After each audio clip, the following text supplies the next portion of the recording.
chunki yillar davomida Madina xalqi iqtisodiy jihatdan yahudiylarga tobe edilar. Shahar bozorlari ularning qo'lida bo'lib, uni o'zlari xohlaganlaricha nazorat qilishar edi. Hamma tuya qayerda to'xtashiga o'ta qiziqdi. Bir joyni qidirgandek yurishda davom etdi. Boshini hali u yoqqa, hali bu yoqqa qaratardi. Nihoyat u bir joyga kelib cho'kdi.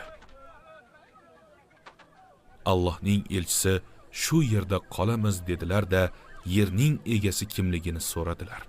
U ikki yetimning yeri edi. Rasululloh u ikkisini chaqirtirib yer narxini to'lamoqchi bo'ldilar. Ammo bu ikki yetim "Ya Rasululloh, buning badalini faqatgina Allohdan kutamiz" deyishdi. Payg'ambar alayhissalom buni eshitib juda quvondilar. Ammo yetimlarning haqqini ado qilmay yerni olmas edilar.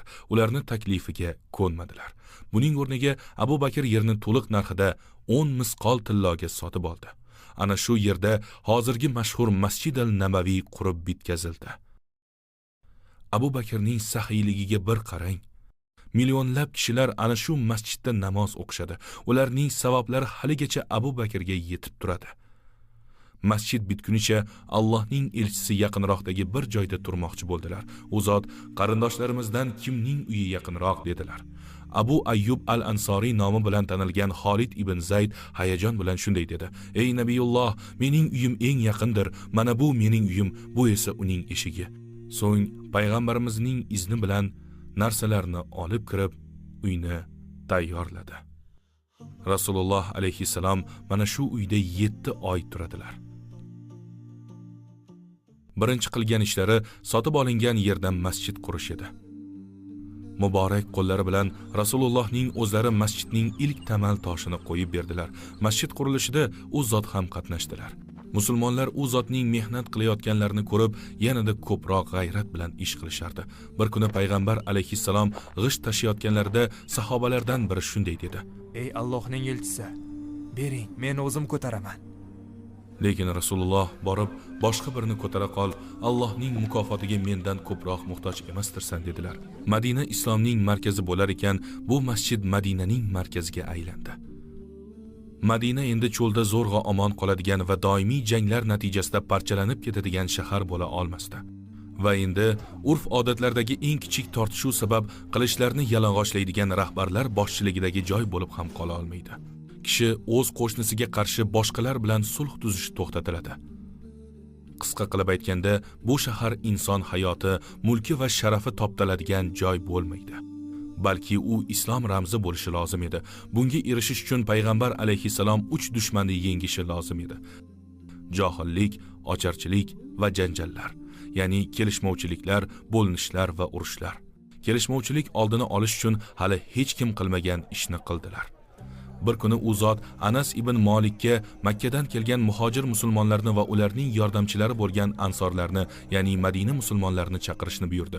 Taxminan 45 muhojir va 45 ansor sahobalar Rasululloh qarshisida to'plandilar. Sahobalar nega chaqirilganini bilishmasdi. Nima bo'ladi?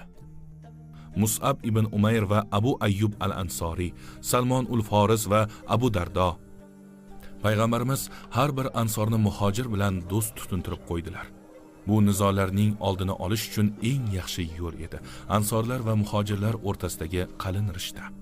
Ya'ni u hijrat qilgan har bir sahobani Madinadan kelgan bir sahoba bilan juftlashtirdi va ularni birodar deb e'lon qildi. Chunki u zot nizolarni bartaraf qilishning eng yaxshi yo'li birodarlikning asl mohiyatini anglab yetish deb bilar edilar. Ularni tasodifiy tanlov asosida emas, balki shaxsiyatlari bir-birlariga mos bo'lgan va osongina til topisha oladigan sahobalarni birodar tutuntirdilar. Bu bilan ularning barini bir-birlariga birodar qildilar, faqat Ali roziyallohu anhu dan tashqari. Hammaning ismi eshitilib, uniki qolib ketgan Ali payg'ambarimiz oldilariga boshini egib kelib shunday dedilar: "Ey Allohning habibi, barcha sahobalarni bir-birlariga birodar tuttirdingiz, ammo menga hech kimni tanlamadingiz." Allohning elchisi tabassum qilib, "Ey Ali, sen dunyo va oxiratda mening birodarimsan" dedilar. U zot Alini o'zlariga birodar qildilar. Albatta, bu birodarlik sizlarni birodarlar deb e'lon qilaman deb qo'yishning o'zi emasdi. Muhojirlar o'z uylarini, tug'ilib o'sgan shaharlarini, boylik, mol-mulklarini va qarindoshlarini qoldirib kelgan edi. Ansorlar ularga o'z aravangni o'zing tort demadilar. Ular o'zim zo'rg'a kun ko'ryapman demadilar. Balki molining yarmini birodariga berishga tayyor edilar. Ana shundan boshlab bir uyda birgalikda yashay boshlashdi. Albatta, muhojirlar ham ularga og'irligi tushmasligi uchun qo'llaridan kelgancha harakat qilishardi. Tarix bo'yicha birinchi bor dunyo mana shunday birodarlikka guvoh bo'layotgan edi. Chunki ular o'z birodarlarini o'zlaridan ustun qo'yardilar. Bu samimiyat Alloh taolo tomonidan Qur'on oyatida bayon qilindi. Estaizu billah va yu'siruna ala anfusihim. Ularni o'zlaridan ustun qo'yarlar. Asrlar davomida mana shu buyuk ish Isor deya ta'lim berib kelinmoqda. Mana shu o'ziga xos tizim bilan Allohning rasuli ehtimoliy nizolarni oldini oldilar. Endi 3 muammoning yana biriga navbat keldi: johillik, ilmsizlik. Bu muammoni hal etish uchun payg'ambar alayhisalom Madinaga kelishlari bilanoq Masjidun Nabaviy yonida Suffa nomli bir maktab qurishni buyurdilar. Bu holat Makkadagi Dorul Arqamning Madinadagi davom etishi edi. Suffada taxminan 70 ta sahoba bo'lib, ko'pchiligining turar joyi yo'q edi. Ular Qur'onga, uning ma'nolarini chuqur o'rganishga va buni Rasulullohdan o'rganishga borlarini bag'ishlar edilar. Boylik borasida Suffa kishilari kambag'al bo'lsa-da, taqvo va ilm borasida ular boy edilar. Ular tunlarini ibodat va ilm olish bilan o'tkazardilar. Ularning ehtiyojlarini payg'ambar alayhisalom qondirardilar. Ular o'rganganlarini boshqalarga tarqatish va odamlarga ustoz bo'lib xizmat qilish orqali u zotning yo'llaridan borishardi va nafaqat Suffa orqali juma xutbalari, kundalik ibodatlardan keyin eslatmalar, odamlarning savollariga bergan javoblari, xulq-atvorlari va turli vaziyatlarda ko'rsatgan munosabatlari orqali u zot doimo sahobalarga ta'lim berardilar. Eng ajoyibi nima bilasizmi? Insoniyat tarixida hali hech kim payg'ambarimiz alayhissalatu vassalom kabi hayotning har sohasiga doir ilm bera olmagan. Odatda bir kishi tarixda qoladigan bo'lsa, asosan bir sohada, masalan, iqtisod sohasida tanilgan bo'ladi. Boshqa sohalarda esa ko'zga ko'rinarli salohiyatlari topilmaydi. Kimdir huquq sohasida ko'zga ko'ringan bo'lishi mumkin, ammo boshqa ijtimoiy sohalarda unchalik yaxshi emas. Eng aqlli kishi ham zo'r bo'lsa 2 yoki 3 sohadagina vakil bo'la olishi mumkin. Ammo Allohning elchisi hadislari bilan hayotning har bir jabhasida eng tushunarli, aniq yo'llarni ko'rsatganlar. Bugungi kunda Qur'on va hadisga qaraydigan bo'lsak, ular juda ko'plab sohalarda ta'lim berganini ko'ramiz.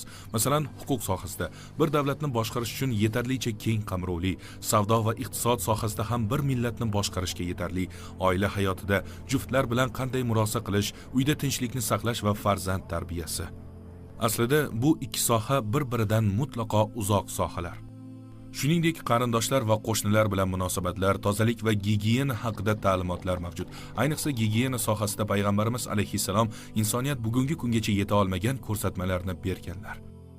Axloq, odob, ruhiy tarbiya, nafsni jilovlash, hattoki hayvonlarga rahm shafqat bilan muomala qilish ham chetda qolmagan. Hatto u zotning tibbiyot haqidagi ta'limotlariga bag'ishlangan Tibbun Nabaviy, payg'ambarlik tibbiyoti deb nomlangan butun bir kitob bor. Unda sog'liqqa atalgan yuzlab hadislar keltirilgan. Hadis kitoblariga qarasangiz, bundan ham ko'proq sohalarni ko'rasiz. Bular oddiy gap emasdi. Shunday yuzlab hadislar borki, ulardagi masala hatto bugungi kunda ham dolzarbdir. Tarix davomida nufuzli odamlar o'z jamiyatlarini faqat qisman va faqat bitta sohadagina o'zgartira olganlar.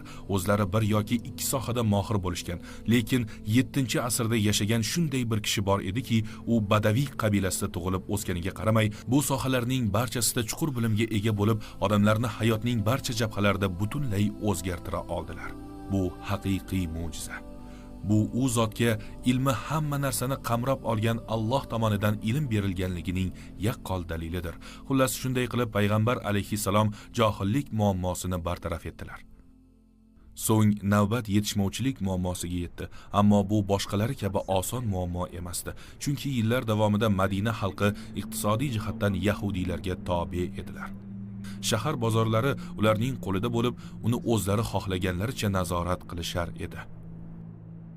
Madina iqtisodiyotida hokimiyatni qo'lga kiritgan va shuning uchun oxirgi so'zni aytganlar yahudiylar edi.